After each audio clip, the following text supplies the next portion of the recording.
दशा और दिशा दोनों बदलती है। ये चीज हमें नहीं करना है। संवाद छोटी से बड़ी, जरूरी नहीं है कि सारे चीजों को मैं जानूं, जरूरी नहीं है कि सारे चीजों को आप जानो, लेकिन जब मिल जाएंगे, आधा हम जानते आधा आप जानते हैं और आधा आधा मिलके पूरा हो जाएगा।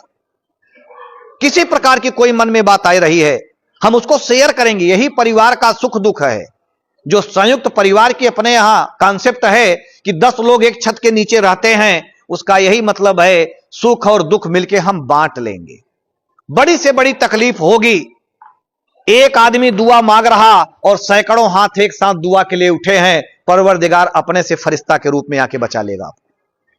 इतनी चीजें अगर हमारे मन में हैं, कभी कोई दिक्कत नहीं हो सकती।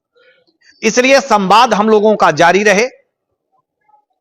किसी के मन में किसी प्रकार की कोई शंका हो, सब एक दूसरे के माध्यम हैं। कुछ लोग ज्यादा व्यस्त हो,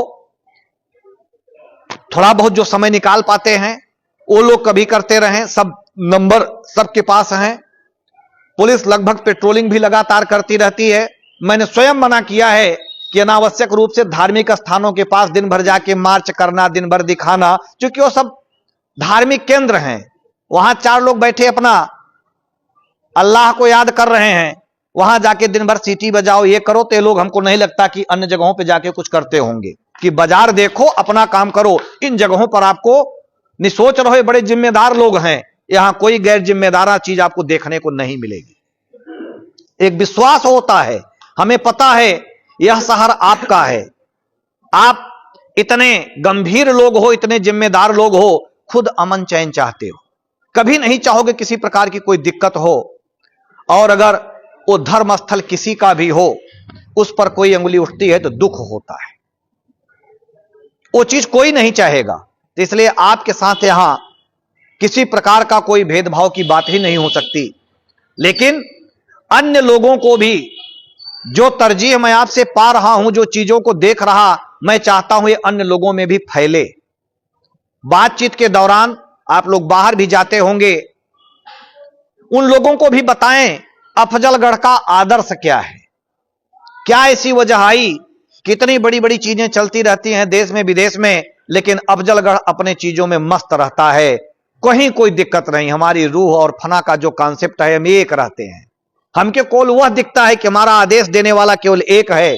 हमारे आदेश देने वाले, हमें तालीम देने वाले ये फेसबुक, व्हाट्सएप और इंस्टाग्राम वाले लोग नहीं हैं कि कुछ भी लिख दें उनको हम मान के उनके बताए पद चिन्हों पर हम चलें। हमारे लिए परवरदिगार ने एक लिख दिया है, जो पहले से पता है कि हमारी चीजें क्या हैं, किस रास्ते पर हम जाएंगे, किस रास्ते पर नहीं जाएंगे, क्या सही है क्या गलत है। आज नया जो गुरु बना हुआ है व्हाट्सएप, कुछ भी लिख दो, किसी के बारे में लिख दो, किसी धर्म ग्रंथ के बारे में कुछ भी कह दो, उसको हमें मानने और जानने दोनों की जरूरत नहीं है। जब ये कुछ नहीं था, पृथ्वी पर कुछ नहीं था, ये तब की हमारी अमानतें सुरक्षित रखी गई हैं। ये निश्चित रूप से देववाणियां हैं, हमारी फरिश्तों के द्वारा लिखी गई हैं। अगर वो चीजें हमें सुकून नहीं दे पाएंगी, तो व्हाट्सएप और फेसबुक सुकून देने से रहा। इनमें जिससे हम बात करते हैं ये नहीं पता है अफ्रीका और अमेरिका का आदमी है, अपनी आईडी लगा के आपको इसी मोहल्ले से बात कर रहा, कोई एक अनजान आदमी से हम अपनी सारी चीजें शेयर कर रहे हैं। सुख दुख क्यों, जब कोई दर्द होता है तो हम आपके पास क्यों आते हैं। और जैसे हमारे हजरत मौलाना ने उठा के हाथ अपना साया रख दिया, सारी चीज छूमंतर हो जाती है। कुछ न कुछ तो वजह होती होगी। क्यों व्हाट्सएप नहीं दूर कर दे रहा हमारा। इतने दिनों से जो रहमो करम में दुआएं आपने मांगी हैं, उनका कुछ न कुछ असर होता होगा। अगर हम कहते हैं बद्दुआ लगती है, तो दुआ भी तो लगती होगी। सच्चे मन से अगर चीजें निकलेंगी तो निश्चित रूप से सुनेगा। और ये गलतफहमी हम लोगों को दूर हो जानी चाहिए। यह स्वीकार करना चाहिए कि जैसे हम टीवी चलाते हैं, चाहे जितनी महंगी हो, लेकिन चैनल वही आएगा जो हम चाहेंगे, रिमोट मेरे हाथ में ही रहेगा। इसीलिए हम सबका रिमोट कहीं ना कहीं है।